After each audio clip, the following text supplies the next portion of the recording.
എൻ്റെ ടെറസ് ഗാർഡനിൽ നിറയെ തൈകൾ വന്ന് തിങ്ങി നിറഞ്ഞു നിൽക്കുകയാണ് നമ്മുടെ ഈ ഒരു റിയോ പ്ലാന്റ് കേട്ടോ. രണ്ട് തരത്തിലുള്ള റിയോ പ്ലാന്റ് ആണ് എൻ്റെ അടുത്തുള്ളത്. ഇതുപോലെ ട്രൈ കളറായിട്ട് വരുന്നതും പിന്നെ ഇങ്ങനെ ഒരു യെല്ലോ ഷെയ്ഡൊക്കെ വരുന്ന നല്ല അടിപൊളി രണ്ട് ടൈപ്പ് റിയോ പ്ലാന്റ് ആണുള്ളത് കേട്ടോ. അപ്പോൾ കഴിഞ്ഞ ഞാനൊരു ക്ലീനിങ് വീഡിയോയിൽ കാണിച്ചിട്ടുണ്ടായിരുന്നു. ഇതെല്ലാം ഓരോ പോട്ടിലും ഇങ്ങനെ തിങ്ങി നിറഞ്ഞാണ് നിൽക്കുന്നത്. അപ്പോൾ കുറച്ച് ഇതിൻ്റെ തൈയെങ്കിലും മാറ്റി നടണമെന്ന് വിചാരിച്ചിട്ട് കുറച്ച് ദിവസമായിട്ടുണ്ടായിരുന്നു. അപ്പോൾ ഇന്ന് ഞാനതങ്ങ് കുറച്ച് തൈകളെടുത്ത് റിപ്പോർട്ട് ചെയ്യാമെന്ന് വിചാരിച്ചു കേട്ടോ. അപ്പോൾ ഇതാ നമ്മൾ മുകളിൽ നിന്ന് ഈ PVC പൈപ്പിൻ്റെ ഈ ഒരു പീസ് അവിടെ കമ്പിയിൽ കെട്ടി വെച്ചിട്ടുണ്ടായിരുന്നല്ലോ, അത് ഞാൻ അഴിച്ചെടുത്തു കേട്ടോ. കുറച്ച് സമയം പണിപ്പെട്ടു, അതൊക്കെ തുരുമ്പ് പിടിച്ചിട്ടുണ്ടായിരുന്നു കേട്ടോ.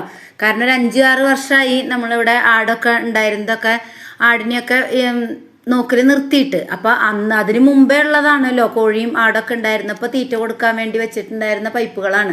അപ്പം ഞാൻ അതൊക്കെ അഴിച്ചെടുത്തോണ്ട് വന്നു. എന്നിട്ട് ഈ സൈഡിൽ ഇങ്ങനെ പ്ലേറ്റ് വെച്ചിട്ടുണ്ടായിരുന്നത് കുറേ ലാസ്റ്റ് നായായിരുന്നു ഉണ്ടായിരുന്നത്. അപ്പോൾ ആ നായ അതൊക്കെ കടിച്ച് ആകെ വൃത്തികേടായിട്ടുണ്ടായിരുന്നു. അപ്പോൾ അതും ഞാൻ നമ്മുടെ ഈ ഒരു പൈപ്പിൻ്റെ ലെവൽ വെച്ചിട്ട് കത്തി ഇങ്ങനെ അടുപ്പിൽ വെച്ച് ചൂടാക്കിയിട്ട് കട്ട് ചെയ്തെടുത്തു കേട്ടോ. അങ്ങനെ 2 പൈപ്പാണ് ഞാനിപ്പോൾ എടുത്തേക്കുന്നത്. ഇനി ഒരു പൈപ്പും കൂടെ അവിടെ അഴിച്ചെടുക്കാനുണ്ട്. തൽക്കാലം ഇപ്പോൾ ഇത് 2 എണ്ണമാണ് ഞാൻ അഴിച്ചെടുത്തേക്കണേ. പിന്നെ ഇതിന് ഹോൾസ് ഉണ്ട് കേട്ടോ. ഈ തീറ്റയൊക്കെ ഇട്ട് കൊടുക്കുമ്പോൾ അതിൽ മഴയൊക്കെ പെയ്ത് എന്തെങ്കിലും വെള്ളമായി കഴിഞ്ഞാൽ അത് വാർന്ന് പോകാൻ വേണ്ടി ഓൾറെഡി അതിനകത്ത് ഹോൾ ഇട്ടിട്ടുണ്ടായിരുന്നു. അതുകൊണ്ട് പിന്നെ ഹോളൊന്നും ചെയ്യേണ്ട കാര്യമില്ല. അപ്പോൾ നമുക്കിതങ്ങ് റിപ്പോർട്ട് ചെയ്താലോ. ഞാൻ ഏതൊരു പ്ലാന്റും റിപ്പോർട്ട് ചെയ്യാൻ ഉപയോഗിക്കുന്നത് മുട്ടത്തോട് പൊടിച്ചതും പിന്നെ ചാണകപ്പൊടി അല്ലെങ്കിൽ ആട്ടിൻകാട്ടം ഏതാണോ നമ്മുടെ വീട്ടിലുള്ളതെന്ന് വെച്ചാൽ അത് ചെയ്യും. ആദ്യമൊക്കെ ചാണകപ്പൊടിയായിരുന്നു സ്റ്റോക്ക് ഉണ്ടായിരുന്നത്. ഇപ്പോൾ ചാണകപ്പൊടി കിട്ടാനില്ല. ഇതിപ്പോൾ ആട്ടിൻകാട്ടം പൊടിച്ചത് കുറച്ചുകൂടെ ഉണ്ട്. അപ്പോൾ അതും കൂടി മിക്സ് ചെയ്യുന്നുണ്ട് കേട്ടോ. അപ്പോൾ മുട്ടത്തോടും ആട്ടിൻകാട്ടം പൊടിച്ചതുമാണ് ഇന്ന് ഞാൻ മിക്സ് ചെയ്യാനായിട്ട് എടുത്തേക്കുന്നത്. അപ്പോൾ ആദ്യം നമ്മുടെ ഈ PVC പൈപ്പിൽ ഈ അടിച്ചുവാരിയും ചെടികൾ കട്ട് ചെയ്തും ഒക്കെ വെക്കുന്ന ആ ഒരു കമ്പോസ്റ്റ് ആക്കാൻ വേണ്ടി ഞാൻ വെറുതെ ചാക്കിലിട്ട് വെക്കും. കമ്പോസ്റ്റ് ഒന്നും ആവില്ല കേട്ടോ.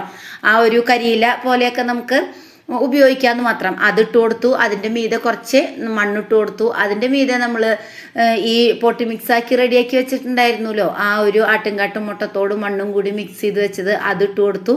പിന്നെ അതിൻ്റെ മീതെ വീണ്ടും മണ്ണിട്ട് കൊടുക്കുന്നുണ്ട് കേട്ടോ.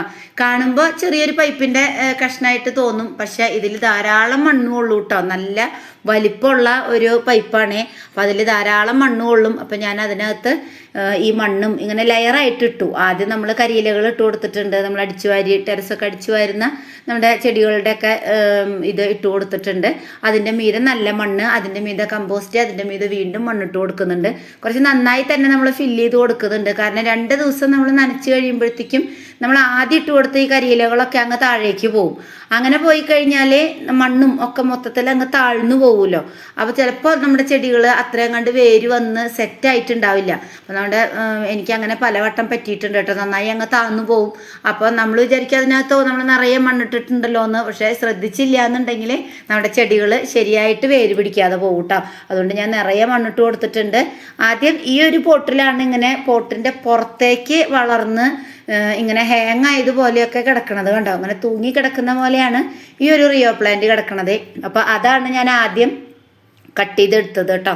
അങ്ങനെ എടുത്തിട്ട് ഈ അടിയിലുള്ള കുറേ ഇലകളൊക്കെ കളഞ്ഞ് നല്ല വേരുള്ള ഭാഗമൊക്കെ നോക്കി ഇതുപോലെ നട്ടു കൊടുക്കുന്നുണ്ട്. അപ്പോൾ നീളം കൂടുതലുള്ള ഈ ഒരു ഇതിൽ ഈ ഒരു റിയോ പ്ലാന്റ് ആണ് വെച്ച് കൊടുക്കുന്നത് കേട്ടോ. ഈ ഒരു കളറും ഈ ഒരു പ്ലാന്റും എനിക്ക് ഭയങ്കര ഇഷ്ടമാണ്. നമ്മൾ ഒരുപാട് ചെടികൾ കളക്ട് ചെയ്ത് നിറയ്ക്കുന്നതിനെക്കാട്ടിലും ഒരു 1-2 പ്ലാന്റിനെ ഒരുപാട് പോട്ടുകളിൽ വെച്ചിട്ട് ഇങ്ങനെ ഒരേപോലെ സെറ്റ് ചെയ്ത് കഴിഞ്ഞാൽ നല്ല ഭംഗിയാണ്. അതെനിക്ക് ഭയങ്കര ഇഷ്ടമാണ് കേട്ടോ. അപ്പോൾ അതുകൊണ്ട് തന്നെ ഞാൻ ഈ ഒരു പ്ലാന്റിനെ കുറേ അങ്ങ് നട്ട് പിടിപ്പിക്കണം എന്ന് വിചാരിച്ചിട്ടാണ്.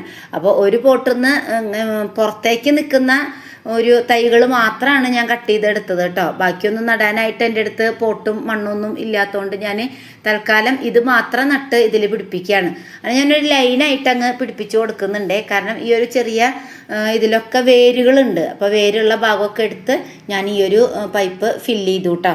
അപ്പോൾ ഒരുവിധം തിക്കായിട്ട് തന്നെ വെച്ച് കൊടുത്തിട്ടുണ്ട്. എന്നാലും ഇതിൻ്റെ സൈഡിൽ കൂടെ ഒക്കെ ഇനിയും പെട്ടെന്ന് പൊട്ടിമുളച്ച് തൈകൾ വന്ന് ഇത് നിറയും. ഈ മണ്ണൊന്നും കാണാത്ത രീതിയിൽ നിറയും. അപ്പോൾ അത് നിറയുമ്പോഴാണ് ഇതിൻ്റെ ഭംഗി ശരിക്കും അറിയാം കേട്ടോ. ഇനി ഈ ഒരു പൈപ്പിലേക്ക് ഞാൻ ഈ ഒരു പ്ലാന്റാണ് ഇടുന്നത്. ഈ ഒരു ട്രൈ കളറായിട്ടുള്ള നമ്മുടെ റിയോ പ്ലാന്റിനെ ഇതിലേക്കും സെറ്റ് ചെയ്ത് കൊടുക്കുന്നുണ്ട് കേട്ടോ. അപ്പോൾ നല്ല ഭംഗിയായിട്ട് സെറ്റ് ചെയ്ത് കിട്ടിയിട്ടുണ്ട്. എനിക്ക് ഭയങ്കരമായിട്ട് ഇഷ്ടപ്പെട്ടു കേട്ടോ. അപ്പോൾ ഇതിങ്ങനെ കുറേ പോട്ടുകളിലായിട്ട് വെക്കാം. ചെറിയ ചെറിയ പോട്ടുകളിൽ ഒരു പ്ലാന്റ് ഒരു തൈ മാത്രമായിട്ട് ഇങ്ങനെ നിരത്തി വെച്ച് കഴിഞ്ഞാലും നല്ല ഭംഗിയാണ് കേട്ടോ. അപ്പോൾ ഞാൻ അതിനെ ഈ ഒരു സൈഡിലേക്ക് വെച്ചിട്ടുണ്ട്, കണ്ടോ. ഇനിയുണ്ട് കേട്ടോ, നമുക്ക് തൈകൾ ഒരുപാട് മാറ്റി നടാനുണ്ട്. പക്ഷെ ഇപ്പോൾ ഞാൻ ഇത് ഇത്രയും മാത്രമേ മാറ്റി നട്ടിട്ടുള്ളൂ. അങ്ങനെ ഈ ട്രൈ കളറിൻ്റെ ഈ ഒരു പ്ലാന്റ് മാറ്റി നട്ടപ്പോൾ ഈ ഒരു തെർമോക്കോളിൻ്റെ ബോക്സ് നമുക്ക് ഫ്രീ ആയി കിട്ടിയിട്ടുണ്ട് കേട്ടോ. 1-2 പ്ലാന്റ് അതിലുണ്ടായിരുന്നുള്ളൂ, അതുകൂടി ഞാൻ മൊത്തത്തിൽ അങ്ങ് മാറ്റി. കാരണം കുറച്ച് ദിവസമായിട്ട് വിചാരിക്കുന്നു ഈ ഒരു പ്ലാന്റ് ഉണ്ടല്ലോ, ഇത് നമ്മുടെ സ്നേക്ക് പ്ലാന്റിൻ്റെ മിനിയേച്ചറാണ്. നമ്മുടെ ഇൻഡോർ പ്ലാന്റൊക്കെ ആയിട്ട് ഉപയോഗിക്കുന്ന സ്നേക്ക് പ്ലാന്റിൻ്റെ മിനിയേച്ചറാണ്. ഇതിൽ നിറയെ തൈകൾ വന്ന് തിങ്ങി നിറഞ്ഞിട്ട് ഈ ഒരു പാത്രത്തിൻ്റെ ഷേപ്പ് തന്നെ മാറിയിട്ട് ഇവർക്ക് പുറത്തേക്ക് വരാൻ പറ്റാത്ത പോലെ ശ്വാസം മുട്ടിയാണ് ആ പ്ലാന്റ് ഇരിക്കുന്നത് കേട്ടോ. അപ്പം ഞാൻ ഇതുപോലെ ഒരു വട്ടനെ ഉള്ളൊരു ഇതുപോലെ ഇങ്ങനെ എന്താ പറയുക, കുറച്ച് വട്ടപ്പായിട്ടുള്ളൊരു പാത്രം കിട്ടാൻ വേണ്ടിയിട്ട് ഇരിക്കുകയായിരുന്നു. അപ്പം ഇന്നിപ്പോൾ റയോ പ്ലാന്റ് മാറ്റി നട്ടപ്പോഴാണ് ഈ ഒരു പാത്രത്തിൽ അതൊന്ന് വെച്ചാലോ എന്ന് വിചാരിച്ചത്. അപ്പം ഞാൻ പതിവ് പോലെ തന്നെ നമ്മുടെ ചെടികൾ കട്ട് ചെയ്തിട്ടുള്ള ആ വേസ്റ്റും ആ സാധനങ്ങളൊക്കെ അതിലേക്ക് ഇട്ട് കൊടുത്തു, കുറച്ച് നല്ല മണ്ണിട്ട് കൊടുത്തു. പിന്നെ നമ്മുടെ സ്ഥിരം പൊട്ടി മിക്സ് ആട്ടുംകാട്ടും മുട്ടത്തോടും മണ്ണും കൂടി മിക്സ് ചെയ്തിട്ട് വെച്ചിട്ടുണ്ടായിരുന്നു, അതും അതിൻ്റെ മീതെ ഇട്ട് കൊടുത്തിട്ട് പിന്നെ കുറച്ചുകൂടെ മണ്ണൊക്കെ ഇട്ട് കൊടുത്ത് ഈ ഒരു പ്ലാന്റിനെ ഇതിലേക്ക് മാറ്റി നടാമെന്ന് വിചാരിച്ചു കേട്ടോ. ഞാൻ ഒരു തൈ കൊണ്ടുവന്ന് വെച്ചതാണ്, ഒരു ചെറിയൊരു തൈ കൊണ്ടുവന്ന് വെച്ചതാണ്. അതിലിപ്പോൾ ഒരു 5-6 തൈയൊക്കെ ആയിട്ട് നിറഞ്ഞു വന്നിട്ടുണ്ട്. അപ്പോൾ ഇതിന് ഈ ഒരു വട്ടപ്പുള്ളൊരു പാത്രത്തിലാവുമ്പോഴേ കുറച്ചധികം തൈകൾക്ക് വരാനൊക്കെ ഒരു സ്പേസ് കിട്ടുമല്ലോ എന്ന് വിചാരിച്ചിട്ടാണ് കേട്ടോ.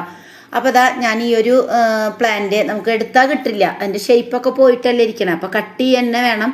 അപ്പം ഞാനത് കത്തര വെച്ചിട്ട് ആ പാത്രം തന്നെ കട്ട് ചെയ്തെടുക്കുകയാണ് കേട്ടോ. ഞാൻ കുറച്ച് വലിച്ചു നോക്കി, പക്ഷേ കിട്ടാനൊരു എളുപ്പമില്ല. കാരണം നിറയെ തൈകൾ വന്നിട്ട് ഇങ്ങനെ തിങ്ങി നിൽക്കുകയാണല്ലോ, അതുകൊണ്ട് നമുക്ക് ഇങ്ങനെ പുറത്തേക്ക് വലിച്ചെടുത്ത് കിട്ടണില്ല. അപ്പം ഞാനത് കട്ട് ചെയ്തെടുത്തു. ഇതിൽ നിറയെ തൈകളുണ്ട്, ഈ തൈകളൊക്കെ ഒന്ന് വിടർത്തിയെടുക്കാം കേട്ടോ. ഇതിങ്ങനെ നിൽക്കണ കാണാൻ ഭംഗിയൊക്കെ ഉണ്ട്, പക്ഷെ അടിയിൽ നിന്ന് വരുന്ന തൈകൾക്ക് പുറത്തേക്ക് വരാനായിട്ട് ശ്വാസം മുട്ടുന്ന പോലെ നിന്നതുകൊണ്ട് ഞാൻ ഈ പാത്രത്തിലേക്ക് മാറ്റാമെന്ന് വിചാരിച്ചതാണ് കേട്ടോ.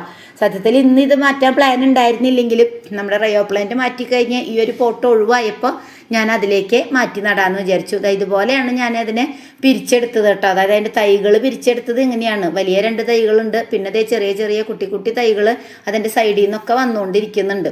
അപ്പം ഞാൻ ഇങ്ങനെ ഇത് ഈ ഒരു പോട്ടിൻ്റെ 2 മൂലയിലും ആയിട്ട് ഇങ്ങനെ നട്ടു കൊടുക്കുന്നുണ്ട് കേട്ടോ. മൂല എന്നല്ല, 4-5 പ്ലാന്റുകൾ ഇതിൽ തന്നെ നട്ടു കൊടുക്കുന്നുണ്ട്. ഒരെണ്ണം ഒരു കുട്ടി പ്ലാന്റിനെ ഞാൻ വീണ്ടും ചെറിയൊരു പോട്ടിലേക്ക് മാറ്റി നടാമെന്ന് കൂടി വിചാരിച്ചു കേട്ടോ. പിന്നെ വളരെ ചെറിയ പ്ലാന്റിനെ ഒന്നും ഞാൻ അടർത്തി എടുത്തിട്ടില്ല, അത് അങ്ങനെ തന്നെ വെച്ചിട്ടുണ്ട്. അതായത് വലിയ പ്ലാന്റിൻ്റെ സൈഡിൽ നിന്ന് നേരത്തെ കാണിച്ചില്ലേ കുഞ്ഞു തൈകൾ വരുന്നത്, അതങ്ങ് അടർത്തിയെടുത്താൽ എടുക്കണ്ടെന്ന് വിചാരിച്ചിട്ട് അത് അതുമ്പോൾ തന്നെ വെച്ചിട്ടുണ്ട് കേട്ടോ. അങ്ങനെ ഞാനിത് ഇതിൽ ഇങ്ങനെ അഡ്ജസ്റ്റ് ചെയ്തങ്ങ് നട്ടു കൊടുത്തിട്ടുണ്ട്. ഇപ്പോൾ കുറച്ച് തൈകളൊക്കെ വന്നാലും വരാനുള്ള ഒരു സ്പേസും കൂടി അതിനകത്ത് ഇട്ട് കൊടുത്തിട്ടുണ്ട് കേട്ടോ. അപ്പോൾ ഇങ്ങനെ ഉള്ള തൈകൾ ഇപ്പോൾ 4-6 തൈകളായിട്ടാണ് ഇപ്പോൾ കിട്ടിയേക്കുന്നത്. ചിലതൊക്കെ പിരിക്കാതെയും വെച്ചിട്ടുണ്ട് കേട്ടോ. അങ്ങനെ അത് വെച്ച് കൊടുത്തു. അത് കഴിഞ്ഞ് ചെറിയൊരു പ്ലാന്റ് ഇതിൽ ഞാൻ അങ്ങനെ വിടർത്തിയെടുത്തതുണ്ട്. അതിനെ ഞാൻ ചെറിയൊരു പോട്ടിലേക്ക് മാറ്റിയാണ് കേട്ടോ. പോട്ടെന്നൊന്നും പറയാൻ പറ്റില്ല, മുമ്പ് എപ്പോഴോ ഒരു കുപ്പിയുടെ അടിഭാഗം മുറിച്ച് വെച്ചിട്ടുണ്ടായിരുന്നു, അതിലേക്കാണ് ഞാനത് ആ ഒരു ചെറിയ ഇത് നട്ടു കൊടുക്കണം കേട്ടോ. അപ്പോൾ ഇത് നട്ടതിന് ശേഷം വീണ്ടും നമ്മൾ ചുറ്റും മണ്ണ് ഇട്ട് കൊടുക്കുന്നുണ്ട്. നമ്മുടെ റിയോ പ്ലാന്റ് നമ്മൾ അങ്ങനെ ചെയ്തിട്ടുണ്ടായിരുന്നു കേട്ടോ. അതായത് തൈകൾ വെച്ചതിന് ശേഷം വീണ്ടും 2 സൈഡിൽ കൂടി മണ്ണിട്ടിട്ട് ഫില്ലാക്കി കൊടുത്തിട്ടുണ്ടായിരുന്നേ. അപ്പോൾ ഇതും അതുപോലെ തന്നെ ചുറ്റും മണ്ണൊക്കെ ഇട്ട് കൊടുക്കുന്നുണ്ട് കേട്ടോ. അപ്പോൾ നമ്മൾ ആദ്യം തന്നെ ഇങ്ങനെ നിറഞ്ഞിരിക്കണ കാണുമ്പോൾ ഫുള്ള് മണ്ണാണല്ലോ എന്ന് വിചാരിക്കും. പക്ഷേ അതിൻ്റെ അടിയിലുള്ള ആ കരിയില ഇട്ടിട്ടുള്ള സംഭവങ്ങൾ താന്നു പോകുമ്പോൾ ചെടി താന്നു പോകും കേട്ടോ, മണ്ണ് താന്നു പോവും. അപ്പോൾ അതുകൊണ്ട് ഞാൻ കുറച്ച് മണ്ണൊക്കെ സൈഡിൽ കൂടെയൊക്കെ ഇട്ട് കൊടുത്ത് സെറ്റാക്കി എടുക്കുന്നുണ്ട് കേട്ടോ. അങ്ങനെ ഇതിനെ എടുത്തിട്ട് ഞാൻ ഇവിടെ ചുമരരികത്ത് തന്നെ വെച്ചിട്ടുണ്ട് കേട്ടോ. ഇവിടെ തന്നെയാണ് ഇത് ഇരുന്നിരുന്നത്, ഇതിനധികം വെയിൽ ആവശ്യമില്ലല്ലോ. അപ്പം ഞാൻ അതിന് ഇവിടെ തന്നെ വെച്ചു. ആ ചെറിയ പ്ലാന്റ് അതുപോലെ ഒരു പോട്ടിലേക്കും മാറ്റി നട്ടു കേട്ടോ. നട്ടാൽ പിന്നെ നനയ്ക്കണം എന്നാണല്ലോ. അപ്പം ഞാൻ ഇതും നമ്മുടെ റിയോ പ്ലാന്റും ഒക്കെ ഒന്ന് നന്നായിട്ട് നനച്ചു കൊടുത്തു കേട്ടോ. പിന്നെ ആ ലീഫിലൊക്കെ നമ്മുടെ മണ്ണുള്ള കൈ വെച്ചിട്ടൊക്കെ തൊട്ടിട്ട് ആ ലീഫൊക്കെ അങ്ങനെ മണ്ണ് പിടിച്ചിരിക്കുകയായിരുന്നു. അപ്പോൾ അതൊക്കെ ഒന്ന് നന്നായിട്ട് കഴുകി വൃത്തിയാക്കി എടുത്തു കേട്ടോ. ഇതുപോലെ തന്നെ ഒരു പ്ലാന്റ് കൂടി ഉണ്ട് എനിക്ക് മാറ്റി നടാൻ, കണ്ടോ. ഇതിൻ്റെ തന്നെ വേറൊരു വെറൈറ്റി ആണല്ലോ, ഇതും മിനിയേച്ചർ തന്നെയാണ് കേട്ടോ. അപ്പോൾ ഇത് മാറ്റി നടാനായിട്ട് ഇതിൽ 2 തൈകളാകെ ഉള്ളൂ, വേറെ കുട്ടി തൈകളൊന്നും മുകളിലേക്ക് വന്നിട്ടില്ല. പക്ഷെ അത് മാറ്റി നടണം. ഇതുപോലെ ഒരു പാത്രം കൂടി നമുക്കുണ്ട് കേട്ടോ. അതിലാണ് ഈ ബോർഡർ ഗ്രാസ് ഇരിക്കുന്നത്. ആദ്യം 2ലും ബോർഡർ ഗ്രാസ് ആയിരുന്നു, പിന്നീട് ഒരു പാത്രത്തിലെ ബോർഡർ ഗ്രാസ് കരിഞ്ഞു പോയപ്പം ഞാൻ അതിൽ മറ്റ് പ്ലാന്റുകൾ വെച്ചിട്ടുണ്ടായിരുന്നതാണ്. അപ്പോൾ നമ്മൾ ഈ ഒരു ബോർഡർ ഗ്രാസിനെ ഇനി മാറ്റി നടാനുണ്ട്. നമുക്ക് ഇതുപോലെ ഒരു പൈപ്പ് കൂടെ മുകളിൽ നമുക്ക് അഴിച്ചെടുക്കാനുണ്ട്. അപ്പോൾ അതിൽ ബോർഡർ ഗ്രാസ് വെക്കാമെന്ന് വിചാരിച്ചു കേട്ടോ. അങ്ങനെ ഇന്നത്തെ നമ്മുടെ റിപ്പോർട്ടും കാര്യങ്ങളൊക്കെ ഇവിടെ കഴിഞ്ഞിട്ടുണ്ട് കണ്ടോ. നല്ല ഭംഗിയായിട്ട് തന്നെയാണ് ഇരിക്കണത് കേട്ടോ. ഇനി അതിൽ തിക്കായിട്ട് വരുമ്പോൾ കുറച്ചുകൂടെ ഭംഗിയാവും.